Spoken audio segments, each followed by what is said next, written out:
Hello students, बेटा आज मैं आपको बताने वाली हूँ फैराडे का सेकंड लॉ ऑफ इलेक्ट्रोलाइसिस। जो इससे पहले बताया था वो था फर्स्ट लॉ।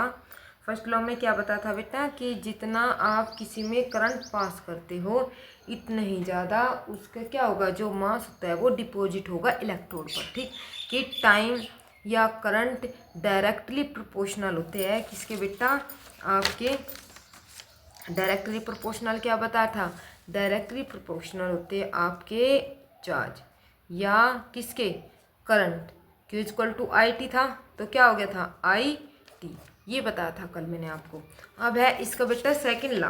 अब सेकंड लॉ में क्या होता है, फैराडे के सेकंड लॉ में उसमें तो सिर्फ एक आपने एक इलेक्ट्रोलाइट ले लिया, उसी के बीच में हो गया।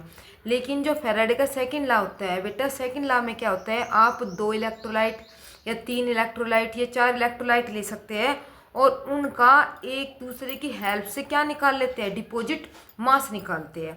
ठीक, तो इसमें कैसे होता है देखो, उसके अकॉर्डिंग उसके स्टेटमेंट क्या है, स्टेटमेंट पढ़ लेते हैं एक बार theoretical. When the same quantity of current is pass through different electrolyte, जैसे कि आपका क्या है, ये 2 इलेक्ट्रोलाइट ले लिया आपने। ठीक, इसमें ZnSO4 है, इसमें CSO4 है, अलग अलग तरह के इलेक्ट्रोलाइट है, दोनों अलग अलग तरह के इलेक्ट्रोलाइट है, लेकिन इन दोनों में जो करंट होगा बेटा वो सेम क्या करेगी, क्योंकि देखो सीरीज में लगे हुए हैं। वो सीरीज में क्या होता है बेटा, जो सीरीज में लगे होते हैं, जो आई होती है क्या होती है, इक्वल पास होती है। चाहे सीरीज में आप कितने भी इलेक्ट्रोलाइट अटैच कर दो, सब में जो आई होगा वो क्या होगा, इक्वल होगा, सेम होगा। आई बात समझ बेटा, 2 इलेक्ट्रोलाइट लिए, डिफरेंट इलेक्ट्रोलाइट लिए, लेकिन उसमें जो आपने करंट पास किया है वो क्या किया है, सेम किया है। और क्या कैसे कनेक्ट कर दिया, इनको सीरीज में कनेक्ट कर देते हैं। फिर the amount of substance liberated at respective electrode is directly proportional to their equivalent weight. इसमें क्या कहा, आपका जो सब्सटेंस है बेटा, जो यहाँ से जो सब्सटेंस जाएगा, देखो जैसे कि आपका ये दोनों को आपने किस में अटैच कर दिया, आपने सीरीज में आप इसको अटैच कर दोगे। ये सीरीज में आपके अटैच हो गई। ठीक, अब क्या कहा है, इसके थ्योरी के अकॉर्डिंग क्या है, ये कह रहा है कि जो आपके इसमें से Zn इसके ऊपर जो डिपॉजिट होगी, ये क्या है आपका एनोड, ये क्या है कैथोड, ये क्या है एनोड और ये क्या है कैथोड। इसके अंदर जो Zn है जो इस कैथोड पर डिपॉजिट होगा, ठीक, वो इस Zn के इक्विवेलेंट मास के डायरेक्टली प्रोपोर्शनल होगा। ठीक, कि आई बात समझ में। इक्विवेलेंट मास क्या होता है बेटा, देखो इक्विवेलेंट मास मैंने इससे पहले वीडियो में भी कई बार बता चुकी। इक्विवेलेंट मास होता है जो उनका एटॉमिक मास है या मोलिकुलर मास है जिसे आप ले रहे हो। ठीक, उस मास को अगर हम उस मास को किससे मतलब जितने उसके ऊपर वैलेंसी है, अगर आयंस है तो बेटा क्या कर देते हैं, वैलेंसी है। एसिड है तो बेसिसिटी से डिवाइड कर देते हैं, अगर बेस है तो एसिडिटी से डिवाइड कर देते हैं। ठीक, जैसे कि आपका H2SO4 है तो ये एसिड है तो इसकी बेसिसिटी कितनी होगी बेटा 2। तो इसके मोलिकुलर मास को अगर हम 2 से डिवाइड कर देंगे, मोलिकुलर मास क्या होता है, इनके एटॉमिक मास को जोड़कर। ठीक, अगर हम 2 से डिवाइड कर देंगे, 2 क्यों, क्योंकि इसकी क्या है बेसिसिटी है, उससे 2 से डिवाइड कर देंगे तो वो आ जाएगा इसका इक्विवेलेंट मास। अगर सपोज करो Cu2+ है, ठीक, कितने आंस है, वैलेंस कितने है 2, तो इसका एटॉमिक में जो कॉपर होता है, कॉपर का कितना होता है बेटा, जो कॉपर होता है कॉपर का 63.5 होता है और कितनी वैलेंसी है 2, तो 2 से डिवाइड कर दूँ तो जो आंसर आएगा वो इसका कॉपर का इक्विवेलेंट मास आएगा। ठीक, तो इसने क्या कहा कि जो यहाँ से आप कोई भी सब्सटेंस इलेक्ट्रोड पर डिपॉजिट हो रहा है वो डायरेक्टली प्रोपोर्शनल होगा किसके बेटा, किसके डायरेक्टली प्रोपोर्शनल बोला है, उसका जो इक्विवेलेंट मास है। क्लियर, यहाँ तक पॉइंट क्लियर। तो इक्विवेलेंट मास मतलब जो आपका वेट है वो डायरेक्टली प्रोपोर्शनल होगा किसके, इक्विवेलेंट मास के। ठीक, इक्विवेलेंट मास के डायरेक्टली प्रोपोर्शनल होगा जो इसके ऊपर जो इसके ऊपर क्या होगा, डिपॉजिट होगा, यहाँ हो या यहाँ हो, दोनों की एक ही बात है, क्योंकि एनोड या कैथोड, एनोड कैथोड, और कैथोड के ऊपर ही क्या होता है, लिबरेट होता है, डिपॉजिट होता है कोई भी मेटल या गैस वगैरह। ठीक, तो ये हो गया। तो हम अब कैसे करेंगे, अब देखो बेटा, फर्स्ट जो हमने थ्योरी से किया था, और टाइम देखो बेटा, टाइम से हम इससे पहले जो फर्स्ट लॉ है, फर्स्ट लॉ से स्टार्ट करते हैं। फर्स्ट लॉ में आपने क्या पढ़ा था, अकॉर्डिंग टू फर्स्ट लॉ, फिर कॉपी पे कर देती हूँ। अकॉर्डिंग टू फर्स्ट लॉ क्या है आपका, एम जेड क्यू, ठीक, ये पढ़ा था, मास, ठीक है, डब्ल्यू लिख लो, मास लिख लो। तो आपने जेड क्या था आपका, इक्विवेलेंट मास, जेड क्या था आपका, इक्विवेलेंट मास अपॉन क्या, फेराडे, मल्टीप्लाई क्यू, ये था। इतना फॉर्मूला पढ़ के आए हो आप अभी। अब तब तो था आपके पास एक, ठीक, फर्स्ट लॉ में, लेकिन अब क्या है आपके पास बेटा, दो इलेक्ट्रोलाइट है। अगर दो इलेक्ट्रोलाइट है, दोनों इलेक्ट्रोलाइट के लिए फॉर्मूला आप यूज करोगे। आप सपोज करें जेडन है, जेडन के लिए आपने फॉर्मूला यूज किया, ये जेडन का मास हो गया और ये इक्विवेलेंट मास हो गया आपका, ठीक। ऐसे ही आप किसका उठा लेंगे, कॉपर का, कॉपर का मास ले लो, Cu इक्वल, मतलब जो डिपॉजिट हुआ है बेटा वो वेट, ठीक, इक्वल इक्विवेलेंट मास किसका, कॉपर अपॉन फेराडे, सब में सेम बेटा क्यू। अब देखो जो क्यू है, जब करंट पास कर रहे हो, करंट के अंदर चार्ज जो है, जब करंट सेम है तो चार्ज भी अपने आप क्या हो जाएगा, सेम हो जाएगा। तो इसका मतलब चार्ज भी सेम रहेगा और आपका एफ भी फेराडे दोनों में, क्योंकि फिक्स वैल्यू होती है बेटा, फेराडे भी दोनों में क्या रहेगी, सेम रहेंगे।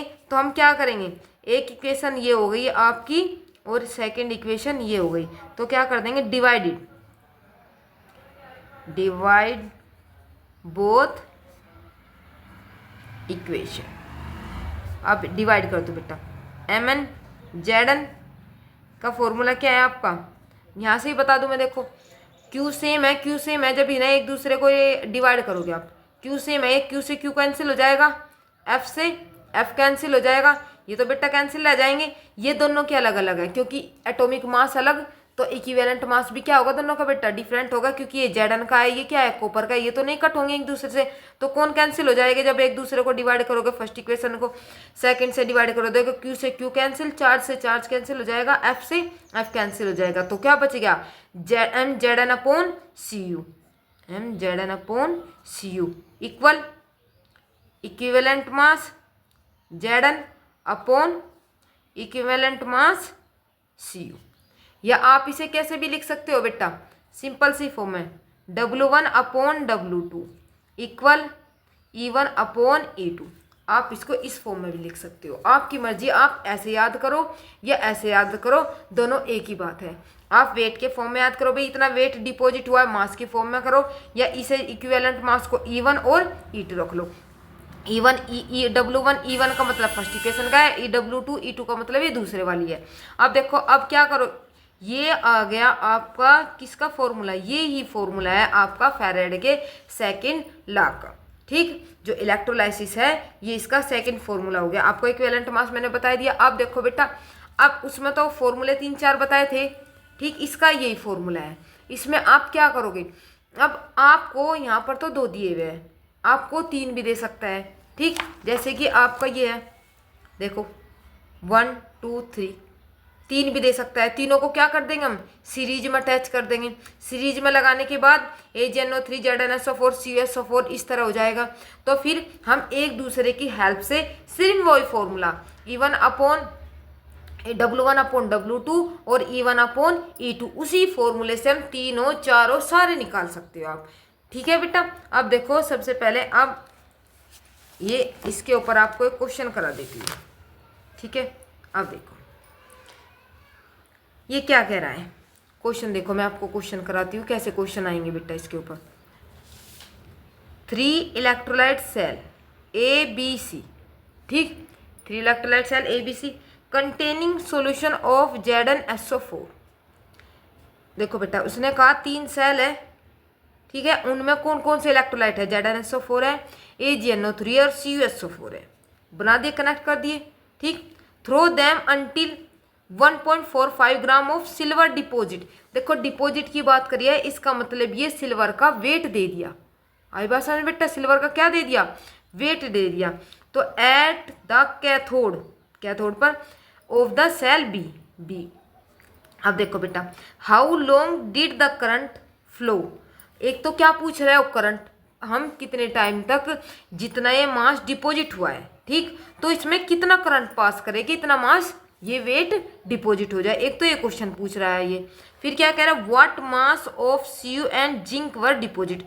अब Ag का तो उसने बता दिया। अब ये कह रहा है कि जो सिल्वर है, आप Zn है, कॉपर है, ये इतना डिपॉजिट हुआ है, तो ये कितने डिपॉजिट होंगे।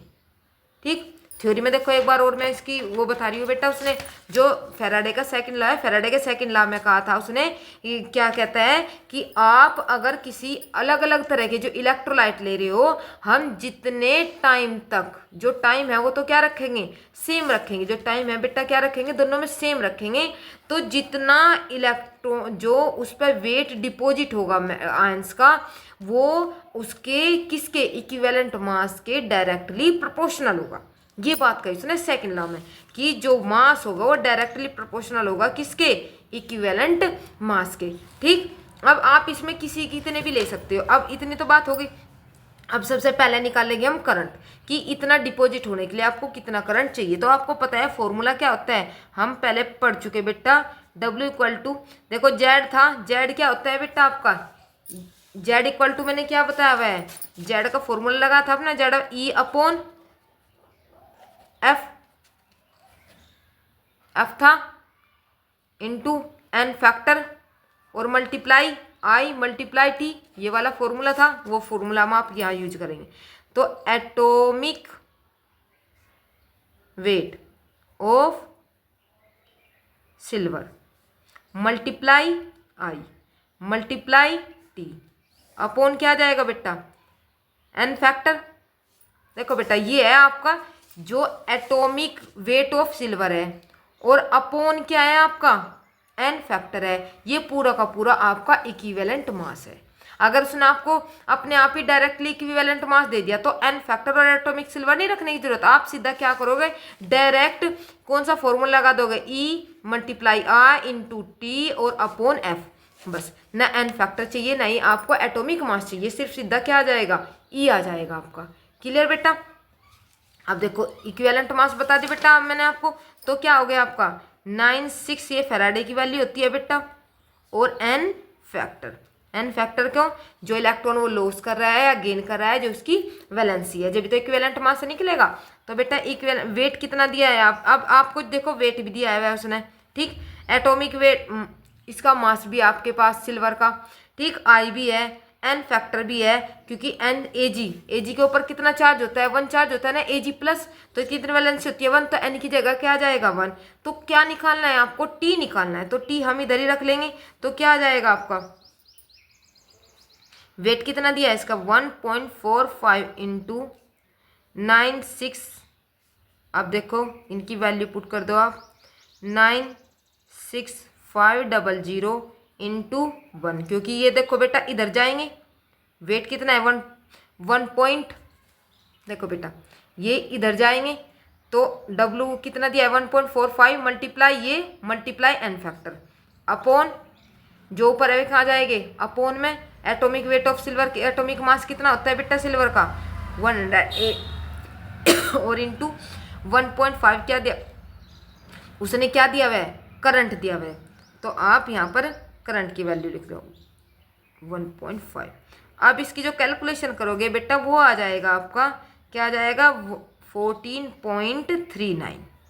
ये निकल गया है आपका टी। ठीक। ये निकालना था। अब सेकंड पॉइंट क्या पूछा कि टी टाइम में आपका इतना मास कितना 1, कहाँ गई वैल्यू 1.45 आपका डिपॉजिट हो जाएगा सिल्वर। ठीक। अब पूछ रहा है क्या वो कि आप अब बताओ एजी इतना डिपॉजिट है तो जेडन और सीयू कितना डिपॉजिट होगा। ठीक। और आपको एक ही फॉर्मूला लगाना है बेटा, हर चाहे कितने भी लगा दो, W1/W2 इक्वल टू E1/E2, ये फॉर्मूला लगाना और कुछ नहीं करना है। तो क्या करोगे, E1 क्या है आपका एजी अपॉन जिसका आपको निकालना है उसी की वैल्यू रख लेना। ठीक। जैसे कॉपर का निकालना है, हम कॉपर ले लेते हैं, तो कॉपर क्या आ जाएगा सीयू नीचे। ठीक। एक साथ हो E1 हो गया आपका। अब क्या कर लोगे W CU upon E CU। अब देखो बेटा ये क्या किया, जो आपका एजी है इक्विवेलेंट मास, जो आपका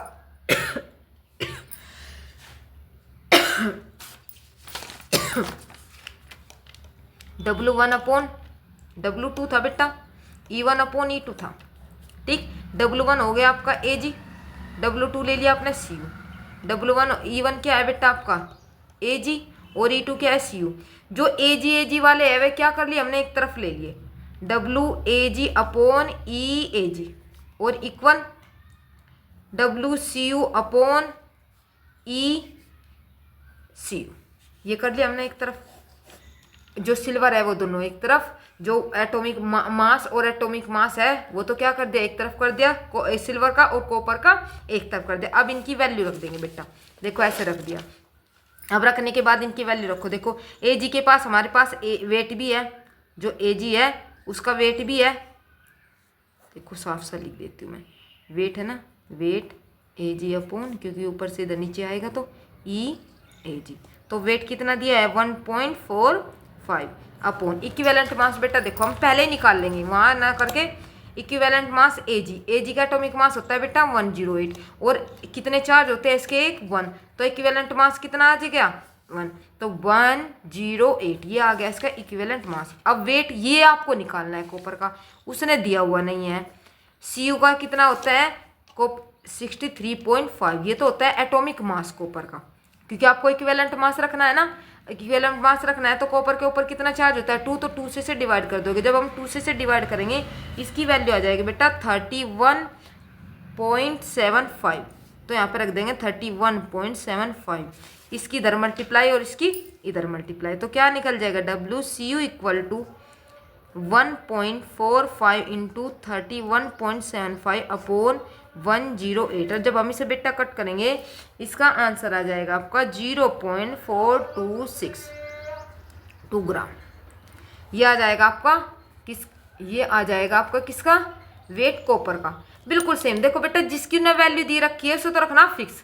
अब Ag की उसने क्या, उसके आप Ag का उसने वेट दे रखा, तो Ag को ही कितना भी निकालना, आप Ag को तो रखोगे फिक्स और यहाँ चेंज करते चले जाओगे। अब कॉपर का तो निकल गया, अब कॉपर के बाद आपको किसका निकालना है Zn, तो Zn के लिए फिर सेम वही फॉर्मूला, कितने भी हो आपको वही फॉर्मूला लगाना, कौन सा WAg/EAg, और किसका निकालना है आपको WZn और Zn का निकालना है ना आपकी बात। अब देखो इतना हो गया। अब ये करने के बाद अब देखो बेटा इसके बाद अब देखो बेटा ये हो गया। अब इनकी वैल्यू रखो, वेट कितना था 1.45, Ag को फिक्स रखना है आपको, इसका इक्विवेलेंट मास कितना था 108, WZn आपको निकालना है। जो Zn है, Zn का इक्विवेलेंट मास, पहले तो एटॉमिक मास कितना होता है बेटा, इसका जो एटॉमिक मास होता है Zn का 65.38 होता है, और से जो Zn होता है कितने वैलेंस से होती है 2+, तो 2 से क्या कर देंगे डिवाइड, और इसे डिवाइड करने के बाद आएगा 32.69, ये निकल गया इसका इक्विवेलेंट मास। अब यहाँ क्या रख देंगे हम इक्विवेलेंट मास 32.69। अब WZn यहाँ ही रह जाएगा, ये ऊपर मल्टीप्लाई में चला जाएगा और ये डिवाइड में रह जाएगा। अब देखो 1.45 इंटू 32.69/1.45, अब इनकी मल्टीप्लाई 108, ये हो गया। अब इनकी मल्टीप्लाई करके आ जाएगा आपका 47,400/108, और जब आप इससे डिवाइड करोगे ये आ जाएगा आपका आंसर 0.438 ग्राम। ये किसका वेट आ गया बेटा Zn का। इस तरह आप कितने भी इलेक्ट्रोलाइट हो आप सीरीज में लगे हुए का ऐसे जिसका दिया हुआ है वेट उसको फिक्स रख के उसके बराबर में आप उसकी वैल्यू दूसरे की पुट करते चले जाओ, और सबके आपके इक्विवेलेंट वेट पुट करते चले जाओ और आंसर आ जाएगा। ठीक है बेटा, आई थिंक आपकी समझ में आ गया होगा। ऐसे ही एक सिंपल एक का है तो एक का, दो का है तो दो, इसलिए मैंने आपको अगर एक इलेक्ट्रोलाइट है, अगर आपके दो में ऐसे कंबाइन है तो आप इजीली उससे निकाल लोगे, इसलिए मैंने 3 का करा दिया। तो 3 का था तो 3 यूज कर लिया आपने, 2 का है तो 2 यूज कर लेना। ठीक है बेटा, आई थिंक आपकी समझ में आ गया होगा अच्छे से। बेटा अगर वीडियो अच्छी लगी हो लाइक करना, शेयर करना, सब्सक्राइब करना, जिससे आपके लिए मैं और अच्छी से अच्छी वीडियो बना सकूँ। Thank you.